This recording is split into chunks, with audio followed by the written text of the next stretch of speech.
We'll have to welcome to the program now our political analysis. Peter Baker is the chief White House correspondent at the New York Times, and an expanded version of his book, Obama, The Call of History, has just been released.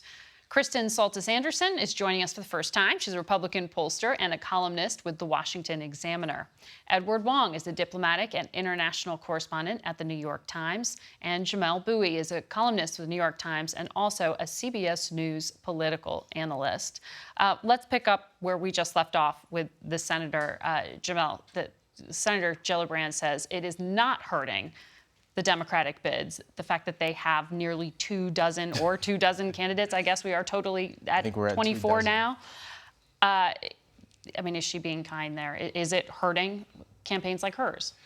I think it may be, just because the pool of voters is only so big, and there are so many choices that maybe in the absence of 5 or 10 of these candidates, there may have been more possible support for Senator Gillibrand. But now that there are so many, it's harder for her to get traction. But in terms of kind of the Democratic Party as a whole and sort of it trying to figure out its direction over the next year, I think that this large primary is probably a good thing. It's good for Democrats and in 2016 for Republicans, for that matter, to hash out their differences, hash out these issues, and try to figure out who might be best equipped to run in a general election. Well, Peter, you've covered many presidencies, many campaigns.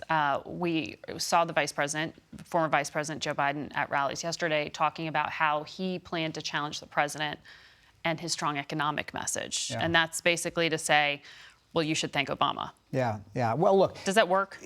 I mean, to some extent, obviously. He's focused on Pennsylvania, Michigan, Wisconsin. He's focused on those states that the Democrats shouldn't have lost, but by, traditional history. And trying to hit them with the economic message, because otherwise Trump is going to be selling the idea that he has made America great again through the economy. And Biden's got to undercut that if he can. But it's a tough sell because, at a certain point, 3-4 years into a presidency, you start saying it has to be, the current guy, not just the previous guy. And Biden's going to try to make the case that he can do something that other Democrats can't, which is to take on Trump directly in a very, head-on-head kind of way. Kristen, you heard from the president this morning on Twitter, as we often do early on Sundays, basically saying that he's not getting credit for the great economy. Is that still the central issue, or are some of these more culture war issues, abortion, immigration, going to be what helps him in this re-election bid? Well, there's no doubt that the economy is the issue where the president pulls the most strongly. When you ask, who do you trust, or do you trust the president on certain issues, the economy tends to be the one where he has the clear sort of majority saying, yes, we think he's at least doing a good job on that. But it doesn't necessarily have as much emotional resonance. And while the conventional wisdom is that people vote with their pocketbooks, that if they like the way things are going, they'll want to continue 4 more years, what we've really seen is that with the economy getting so much better, it's actually fallen in the list of sort of people's top issues. Now you tend to see issues like healthcare and immigration. And so I actually think, perhaps less so than some of the really hot button issues like abortion, I do believe healthcare is going to be one of the issues that really helps decide 2020. Because even as people are feeling sort of better about the economy, unemployment is lower, if it still costs a lot for them to get healthcare, and it still seems as though Republicans do not have an answer for that, that's going to be a challenge facing the president in 2020. On the issue of abortion, the president wants to have this argument. He's been tweeting about it. And as you just heard, one Democratic candidate thinks this is also something that should be talked about on the campaign trail. What is behind this right now as we look at the state level at these tightened restrictions? Is it all just a cynical bet that this becomes something that the Supreme Court ultimately gets to, and that this resonates for the president and some of his evangelical supporters? Well, something else that the president has tweeted out within the last couple of hours is, my read was sort of pushing back on the Alabama bill, which sort of had no exceptions for things like rape, incest, et cetera, by sort of saying, look, that's not where I am. I'm where Ronald Reagan was. Really, I think, correctly assessing that the Alabama law, by taking a position really only held by 15% of Americans, was creating a wedge within the pro-life movement. And that's a big shift. I mean, after the passage of laws in in New York and Virginia earlier this year, there had been a sense that there was momentum swinging toward the pro-life side, that the pro-choice side had gone too far. This really sends the pendulum back the other direction, and I think that's why you saw the president with that tweet kind of distancing himself from what happened in Alabama. But Ed, even in foreign policy, this question of abortion is something that has been implemented. At least on that level, the president can tighten in terms of foreign aid, how that's used abroad with this so-called Mexico City policy. It's not just a theoretical debate at this point. It's not just a state level. It is something that the administration is putting its shoulder behind. Right. We saw Pompeo announce earlier this spring that they would cut off funding to any organization, foreign organization, that sort of promoted policies that might be involved, that might involve abortion. And I think that the administration is trying to shore up the evangelical voter base as well as other supporters that believe strongly in these policies through its foreign policy. And Pompeo has been very active on that front. I think just to pick up on the domestic politics of this, it's very clear that President Trump believes that his reelection will depend on kind of massive base mobilization. But what's interesting about this push to restrict abortion is that part of his appeal in 2016 was that he was somewhat heterodox on social issues. He didn't appear to be kind of a traditional conservative Republican. And so taking this approach may end up, if you think like a little dialectically about it, may end up creating the kind of backlash among some of his own voters that may end up damaging him in 2020. Among those non-college working class whites who aren't as socially conservative as white evangelicals, but supported Trump nonetheless. But I want to ask you the same question I put to Senator Gillibrand, which was, is there room in the Democratic Party for people who morally object to abortion? I think there's certainly room within the Democratic Party for voters who have conservative views on abortion. If you look at, for example, Latino and African American voters who tend to have more conservative views on abortion attached to their sort of higher religious attendance, they're clearly voting for Democrats. It's just not, if you are a voter whose principal kind of political issue, what's most salient for you is abortion, then there probably isn't very much room in the Democratic Party for you if you are an anti-abortion, pro-life voter. But if you are someone who maybe has those views, but it's lower on the list of salient issues, then there's plenty of space for you. I want to take a break and come back, talk about some of the other issues of the week, including the threat posed by Iran, in a moment. Stay with us. And we're back now with our panel.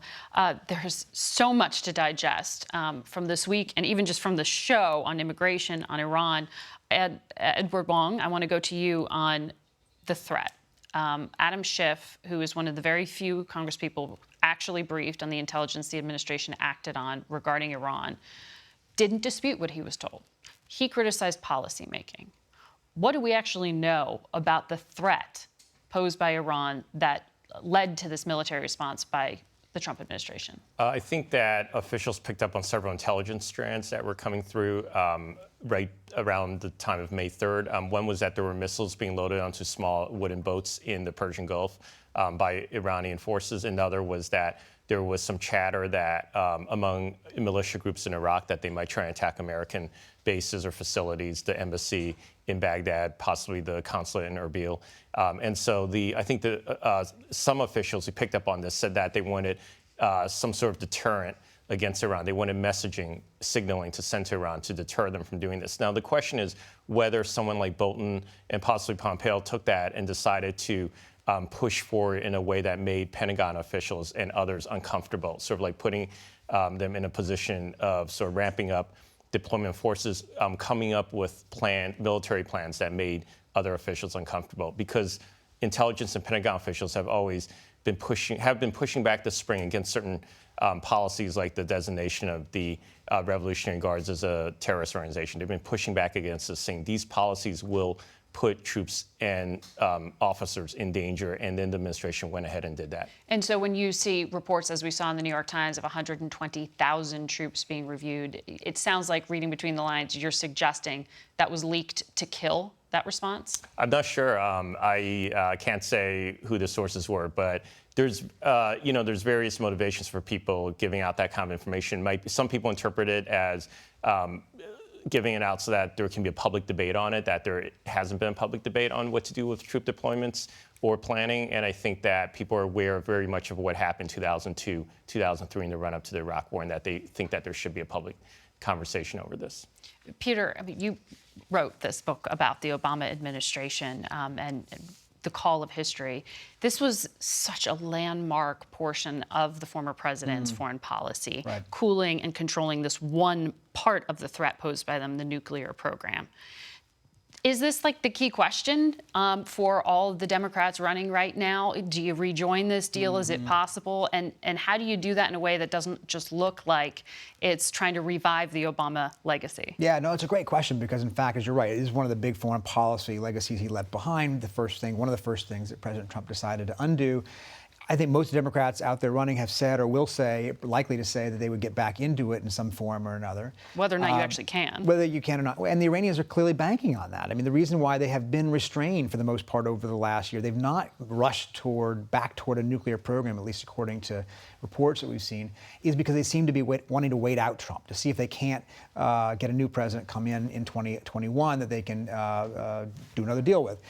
But it's really interesting because this is where Obama, this whole question of the last week or so of a confrontation with Iran gets at where Obama and Trump were, at least in theory, more alike, which is in very different ways. Trump is more bombastic and Obama is more intellectualized. But they both talked about, we're tired of these endless wars, right? President Trump came to office on the idea of pulling out of this Middle East kind of quagmire rather than getting further in. And he's now surrounded by people like John Bolton and Mike Pompeo who are egging him on the other direction or saying, look, this is a big threat. You need to be more assertive. And it's a real test for this president at this point where he plans to go. Well, it's something, you point out those similarities. I think it's going to be fascinating to finally watch a foreign policy debate with the Democratic candidates to hear how they'll differentiate themselves. Thanks to all of you, and we'll be right back in a moment.